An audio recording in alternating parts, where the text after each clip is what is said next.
so when I was taking the course, something that Megan emphasized a lot was having kind of a hook at the beginning. And so when you think of a hook, the first thing you think of is a story that you should probably start with to catch readers' attention. And I actually didn't write this paragraph until later. This isn't actually what I started with. I had an idea. I did have an idea, and the idea was, since I did a lot of work, my work is in like cognitive processes and understanding why people do, or how they read text and like learn from text. And so I think for a lot of cognitive psychologists, we're very interested in trying to use like observable behavior to understand this specific phenomenon that goes on in the mind. And so I kind of wanted to paint this picture of me really being interested in trying to understand like underlying mechanisms. And so I had this little anecdote about my father, who went on a lot of business trips, and he would buy puzzles and bring them back home, and I would try to like work on these like little puzzles and solve them. So I was just describing a specific puzzle that he brought back, where there were like two poles on some sort of base, and there was a ring with a string, and somehow you had to manage to remove the ring from the pole. And I kind of wanted to use that to talk about how I was just really interested in kind of like the part, like little like bits and pieces, and like I was just really interested in solving puzzles. Was this a favorite puzzle, or what made you choose this puzzle? Because this is the one that kind of I remember. Okay.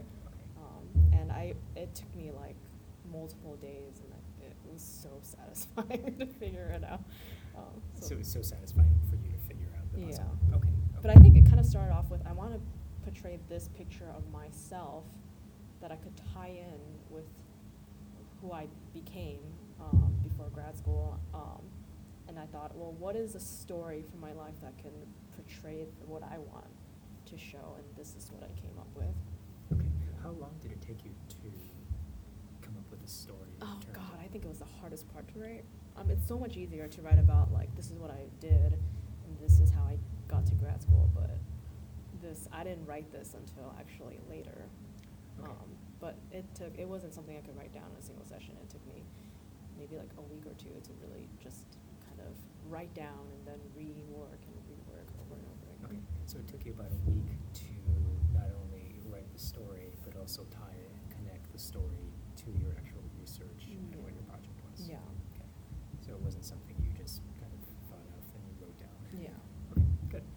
Okay, so let's move to the next section, which is intellectual merit, and you're talking about your foray, Carnegie Mellon. Yeah. So the way I started research was everyone did research when I went to college. So it's just kind of like you were just expected to talk to a professor and join the lab. So I wasn't gonna lie and start with, I grew up wanting to, become a scientist. It was just, I just started off with, this is how I got introduced to research. I started working in a lab. Okay, This is what happened. This is the facts. Yeah. So your first paragraph in intellectual merit is just basically the facts, what you worked on, just content, pure descriptive. I mean, it's basically what it is, what you worked on. And I think something that some people might be able to kind of, I feel like my story might resonate with some people, because the first lab I worked in, I don't even study what I did in that lab anymore. It's a completely different interest, but I learned a lot in the lab. And so I wanted to kind of talk about what I did in this lab. And I kind of and then I tried to move on and explain why. I had to find a way to explain why I shifted from what I originally studied, which was infant cognition, to reading comprehension. But I took this time to talk about my experiences and what I learned. Because even if you didn't stay in the lab or study the same thing all the way throughout, there are things you learn and things in research that are applicable no matter where you go. So it's just like learning to collect data, develop study materials, IRB. I mean, that's something you would do anywhere else. And then I try to kind of like add a little bit of myself. Like I would coo at crying babies, because that's something you have to deal with in infant research. Yeah. What I noticed in this paragraph is that this paragraph, even though it's simple in terms of being very descriptive about what are the different kinds of things you did, it's very, very rich, because it also shows growth and development. Yeah. So just looking at the very last sentence, before long I found myself setting up experiments, cooing and crying babies, and explaining studies to parents who came to lab. And so automatically, or not automatically, it shows a range of kind of duties and responsibilities, but it also shows the ways in which this is the kind of explaining studies to parents who came in. That's like broader impacts right there. I mean, at a very kind of basic level. Yeah. Yeah, and that's something else. I thought, like, people think that you have to kind of condense your broader impact in one section, which I think I might have also done, but ultimately, like, you can weave it throughout, your paragraphs. Yes. Which I thought was nice. And instead of just explaining, exactly what in the lab, I also try to elaborate why I chose that lab specifically, because I want to understand how infants perceive the world the way we do. Yep. And I try to think about, different, not just the methodologies, but perspectives that I gain from lab. Yep. So, which is why in this next paragraph I talk about what I came away with in terms of what research is, and I talked about the nativist empiricist debate. Okay. And just So here's a question for you. What I like about this is that you're showing how, as you mentioned earlier, it's like you're gathering experiences that you'll use in your later career. Yeah. Which is a very difficult thing to do because, again, you don't always know what you're getting from a certain experience. You're just kind of living through it. But here's the question I have for you here is this notion of looking at embroiled in nativist empiricist debate over knowledge acquisition. So the question I have for you is how much do you have to write for a generalist audience and the level of specificity? Because I'm not sure if this... I don't even know if that ended up in my final. I don't know if I might have taken that out of my final. Well, we will see Yeah. in a later draft. But again, what was kind of your decision? Is this just to frame your positionality as a scholar of how you see yourself or saw yourself at that time? I think it was just kind of me going on and on about things that I was learning. It was an earlier draft, so I just kind of wanted to lay down everything that I got. Okay. I think it's much better to have more that you could cut out than not having enough. Sure. I don't know if that ended up. No, that's great. Okay. So then you talked a little bit about grad school, possibility of second year at CMU, and then you kind of go and look back. Since my freshman year, you've been collecting behavioral data from Oh, I took that out, but basically. What was going through your mind when you were putting this first in? Well, so the first thing I had to figure out I needed to figure out how I got from my original research interest to my next one. And honestly, I was kind of honest, and I said, I wasn't really sure if I even wanted to go to graduate school, because like I mentioned earlier, everyone was just expected to do research. So I was like, okay, let's just do this, do what everyone else is doing. So I wanted to kind of have this transition where I talk about, well, I didn't really want to do research. I didn't really think I could generate new knowledge, but then this changed when I found out about this field, which is the field that I'm now in. And this I took out, but ultimately when I was writing this, I wanted to talk about why I moved on from infant cognition to text comprehension. Okay. So it's like I was learning this, but there was a certain gap that I wanted to fill, and so I took other classes, and that's how I came across text comprehension. Sure. So that was kind of just what I was trying to do there originally. Yeah. Sure. Okay, so it served as a transition in terms of your research, but it also had to show again sort of what you took out of it. Yeah. So again, this paragraph serves multiple purposes rather than just talking about that. And then when I talk about how, because there was this one model of comprehension that really just kind of I loved and introduced me to the field. So this is also where I talked about how I became really interested in comprehension and what it meant. And then I kind of also threw in that last part where it's like the educational and social importance of a scientific understanding of reading comprehension, which I thought broader impacts. Broader impacts, but when I was writing that, I wasn't explicitly thinking broader impacts. It just happened to be. I was very lucky because my research is very big on broader impacts, so it wasn't hard for me to write about it or include it in. Sure. And then here, I actually didn't join another lab. Okay. But I also needed to show. I felt like I needed to show that I was really serious about taking up research in this area. And actually, my final year there, I talked about how I had this self-exploration Okay. of this field where I did join a lab shortly, and I talked about collecting EEG data because as I was reading, through the literature, I found how it could be relevant and maybe useful in my future kind of Okay. studies in this field. So this is where I kind of talked about how I took initiative. And it showed that this is something I was really serious about and wanted to learn about. Yeah. Yeah, because again, you're building the case or the argument that you are actually interested and that you are actually self-directed as opposed to just, seeming to love. Yeah, and I felt like this was like, I'm actually kind of like showing maybe what I did instead of just saying, I just became really interested in this. And bam, that's it. So again, you were more showing what you do. Yeah, and I think that's really important. And then this is where I talk about, I kind of weaved in my letter writers in here too, because at least two of my letter writers in here, one became my mentor, my last 2 years, and really kind of guided me towards grad school, and made me realize, okay, I actually want to go to grad school, and then this is where I start, and that was this paragraph right here, about my self-guided exploration. And then in this next paragraph, I talk about... This paragraph, fortunately, the fellowship. No, right before. That's when I talk about, okay, well, I chose University of Minnesota, and this is why. Oh, okay. And okay, and it's like, this is the advisor I worked with, and this is why. And I think that's also really important, to show that like you've chosen to come here for a purpose, and it fits your interests. So you're talking about, again, about your target school. Yeah. Why the University of Minnesota? Yeah. Because were you a second year or first year when you applied for the MSc? My second year. Second year, okay. Yeah. So then I'm going to go into more detail about the work I'm actually doing here Okay. now. So, all right, this makes sense. And so this is kind of where, I did receive a fellowship my first year, and this is kind of an opportunity to kind of, at first I didn't want to really talk about any of that stuff because I didn't want to like seem like I was bragging Sure. or coming across that way, but Sure. you know what, you have to kind of brag in your proposal.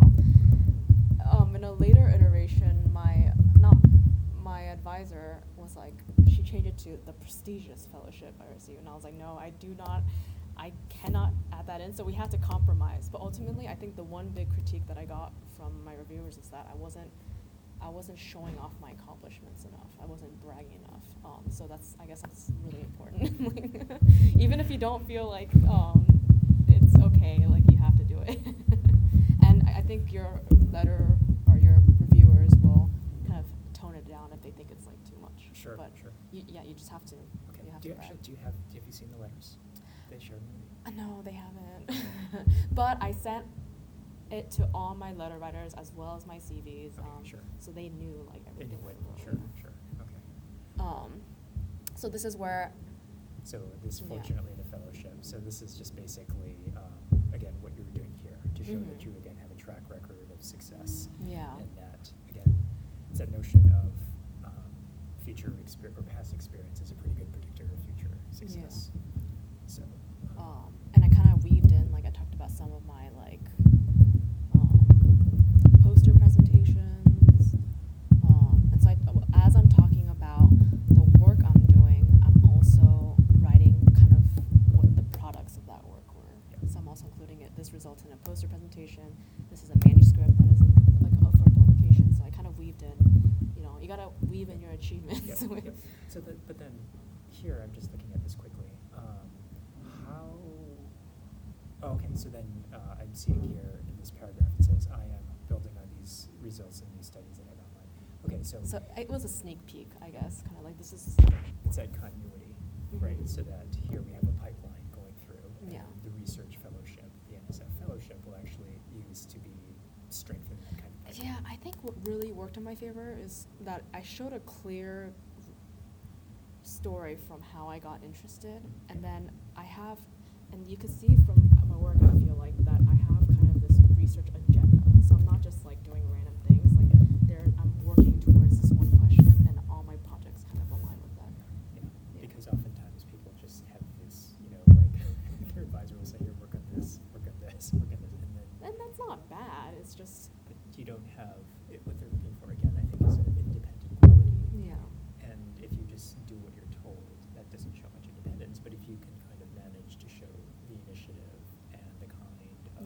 site to say, here is how these projects build on one another. Mhm. It shows, again, that you have the potential to become, a great scholar. Yeah. So, okay, great.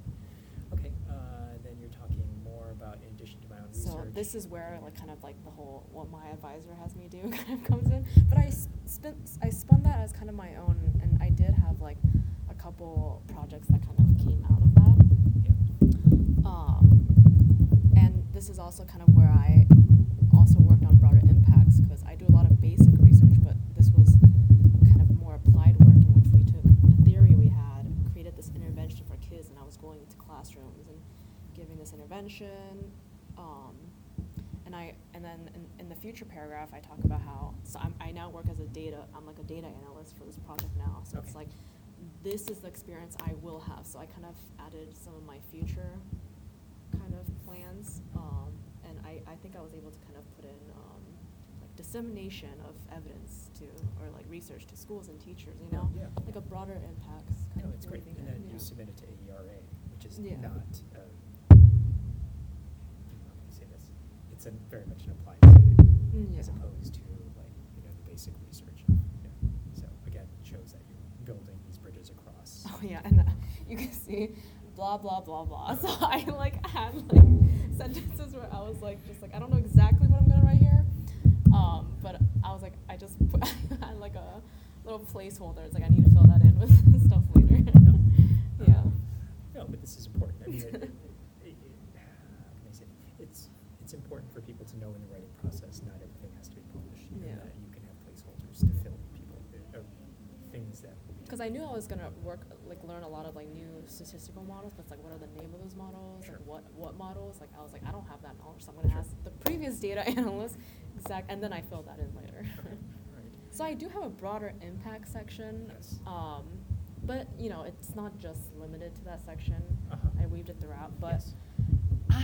okay. So the thing is, when I went to grad school, I didn't really want to be on any committees. I didn't want. I just wanted to focus on my research. So I think with broader impacts, what I did was I wanted to once again portray something of myself and then pull in experiences that can corroborate that instead of just pulling in random like volunteer activities. Sure. So what I wanted to do was show that I really cared about disseminating, science Yeah, to the yeah, public, yeah. which kind of tied in with my research proposal because my work is on like using text to reduce misconceptions.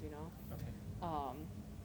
So, I talked about how I did a lot of work in college, so I pulled in stuff from college. I said, leading speech workshops for at-risk middle school students where I have them, write and share speeches about themselves, and then, working with, even something seemingly as little as working with undergraduate research assistants, but then kind of spinning that off to talk about how I want them to really,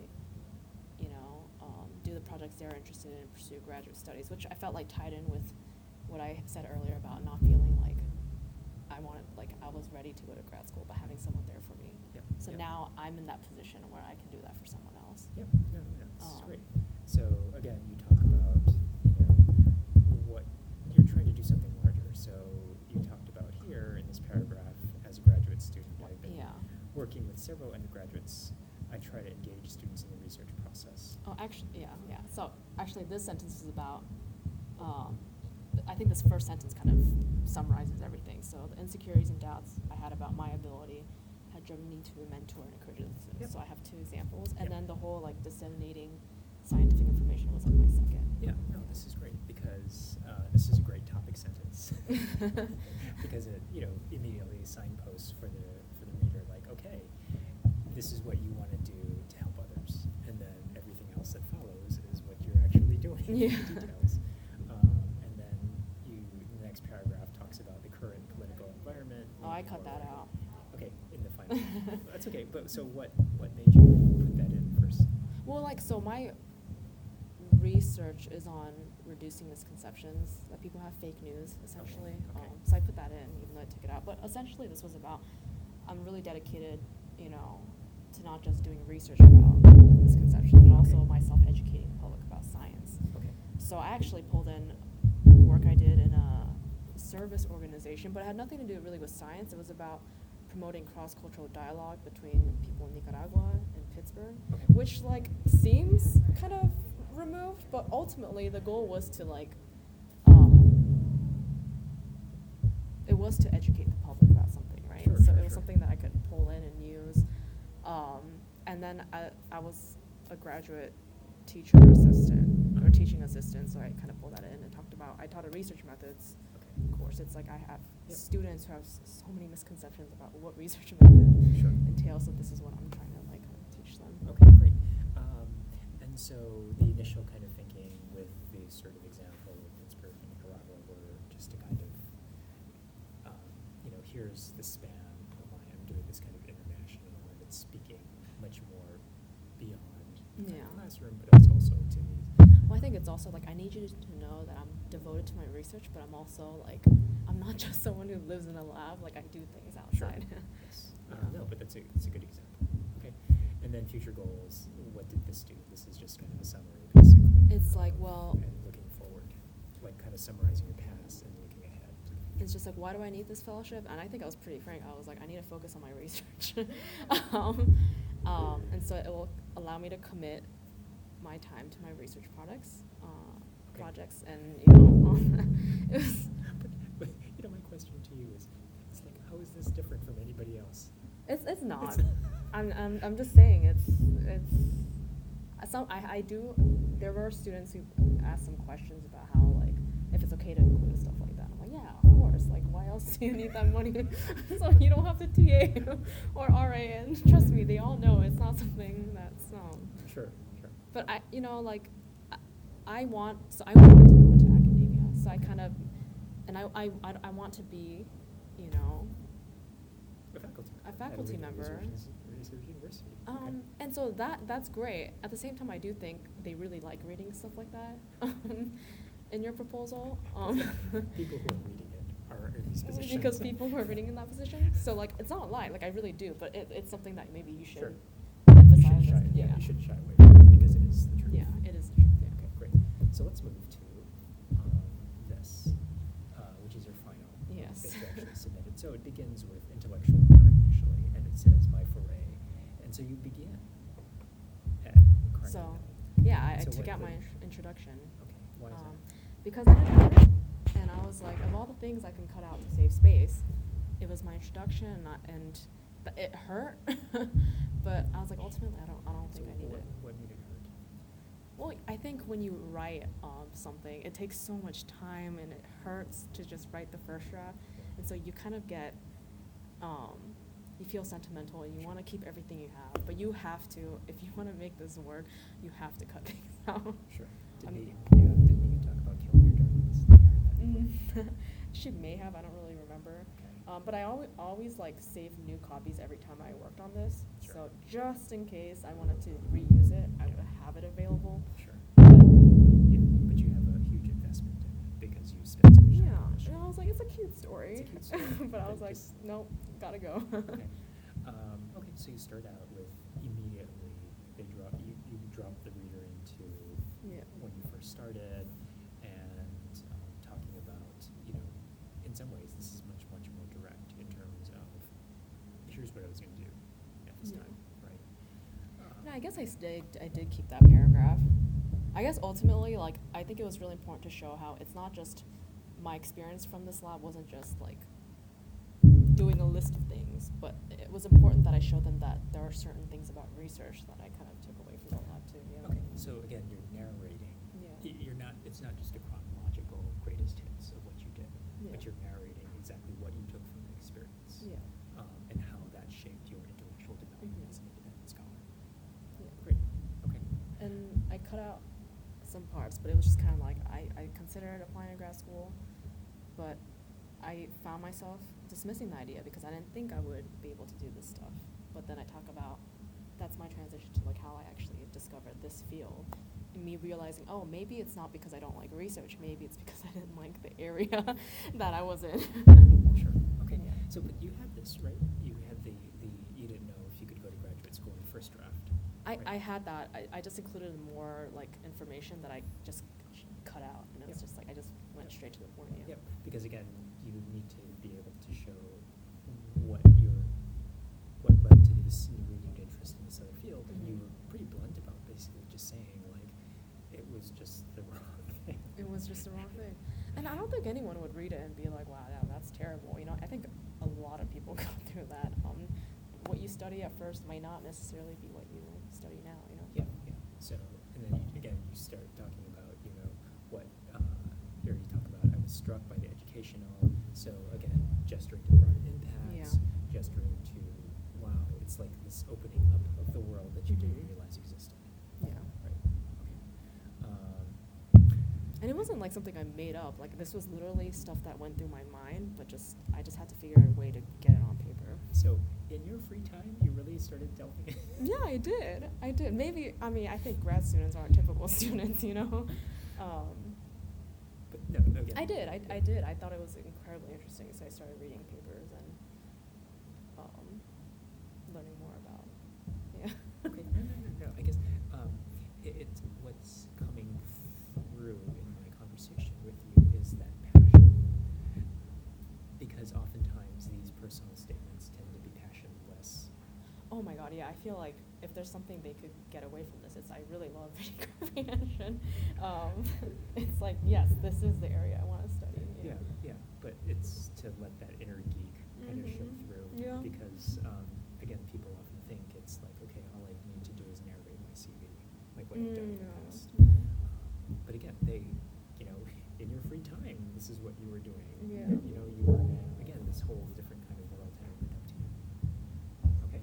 All right. And so this is, again, during this self-guided exploration, Dr. Siegler, and so this is, again, similar to what you had earlier. Again, you're just tying into, your letter writers. Actually, I realized I actually want to go to grad school, and I didn't even just say I want to go to grad school. I began asking them, other grad students, about their experiences, attending brown bag meetings. Yep. It's like I wanted to really make sure that I made the right decision. Yes, and again, this goes back to the notion that you are actually, they're investing in you as an individual as opposed to the project. So. And I feel like it was more committed to just say, at first I had doubts, committed to it, as opposed to just saying, I was born out of my mother's womb wanting to become a scientist, you know? Some people, I guess, are like that, but I reckon that the majority are. Yeah. And again, how do you frame these kinds of changes and shifts in a kind of way that's understandable, but that in some way shows that you have persevered, and this is something you really want to do. Okay, great. Okay, so then you go the back next into paragraph, why the University of Minnesota. Yeah, but I think not just even like the University of Minnesota, but why you, because I think like one of the most important decisions is choosing the advisor you want to work with in grad school, not just the program. So it's like don't just emphasize why you came here, but also why you chose the advisor you chose. I feel like that's also okay. So did you apply to other schools? I did. And my decision was very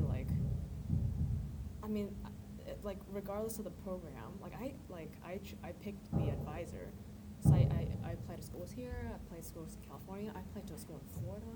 It was wide, but it was because Because of the advisor. I wanted to work with. Yeah. Okay. You don't have to put that kind of information in there, No, but no. I think it is important to talk about why you chose to work with This the particular person. or at the very least why this advisor is suited with your interests. Okay. All right. So we're saying she mirrored your interests, blah blah blah. Okay, we go on to the next page, and then it talks about how you had a graduate fellowship the first year there. So There's bragging slightly coming through. But I think what is important here, what you're doing in this line about I received graduate student fellowship, allowed me to dedicate myself to research. What you're showing here is that what you can do with full support, right? That you don't have to have that divided or split with other kinds of things. And I guess it makes sense later when I say I need this NSF now because I need to continue on this trajectory. Exactly. So, okay, great. So again, Going this is on. pretty much the same. Research. Research.